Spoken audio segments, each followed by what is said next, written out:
you have your equipment, you have your software. Let's talk about filming. The easiest thing to film when you're making dance content is a choreography. You can film social dancing, but it means editing it together is going to be a pain in the butt, and it's not for the faint of heart. So I filmed this video with the assumption that you'd be making dance content like this. But if you're interested in making teaching content, all you gotta do is make sure you have a nice safe space where you're not gonna hit any furniture when you dance, and also that you're easily seen. So nice lighting, make sure that your outfit does not match your background, all that lovely stuff. So when it comes to filming, you have a few things that you're gonna have to think about.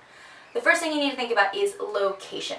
Where are you going to be filming this project? Ideally, you want somewhere with consistent lighting. If the light changes quite dramatically whilst you're filming, cutting between things is going to be a little bit crazy and it's going to look really jarring. So you want something with very nice consistent lighting. The sunset is at 8 o'clock. Do not start filming at 7:45 because you'll be forked. You want to start filming when there's going to be the most amount of light possible. You don't want to have to be dancing in the dark.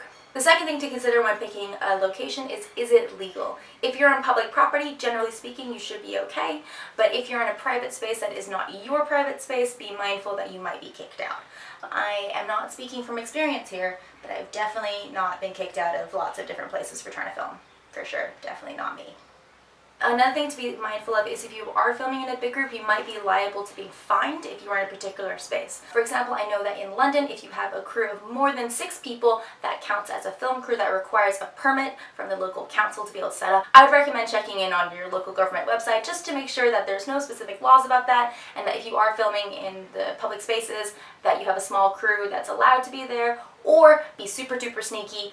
I'm not saying which one is easier, but I'm just saying one of them is likely to get you fined if you get caught. So by the time you get to your location, you should pull out your shot list. Everyone should have a shot list when they start filming, even if it's just a mental note in your head of what you need to achieve. I would recommend a basic shot list should have the following: at least 2 master shots. A master shot is where you're filming the entire action, so ideally a long shot, and it's a clean take all the way through, no mistakes. And I'd recommend getting at least 2 of these. You want to have a lot of stuff to work with here, and master shots are a good place to cut back to.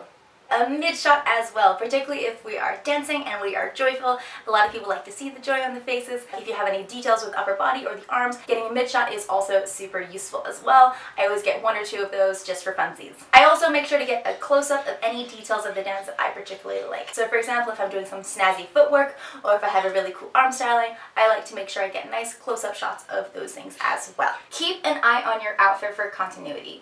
Make sure that you are checking your outfit between takes to make sure nothing is changed. Has your bow in your headscarf fallen down? Has your belt shifted around? Has your shirt come untucked at the back? Before you start filming, do a quick personal check to make sure that everything is the same, because again, you don't want to make too many issues for continuity later on in your life, because that is annoying. Try and double check to make sure that everything is relatively the same.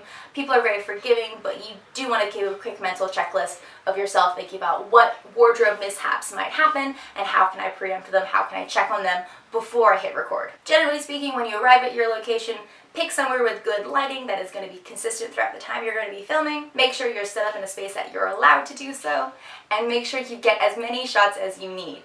Ideally, have a shot list, and also always shoot more than you think you're going to need, because inevitably when you get to the edit room, you're going to be mad you don't have enough footage, because you never have enough footage.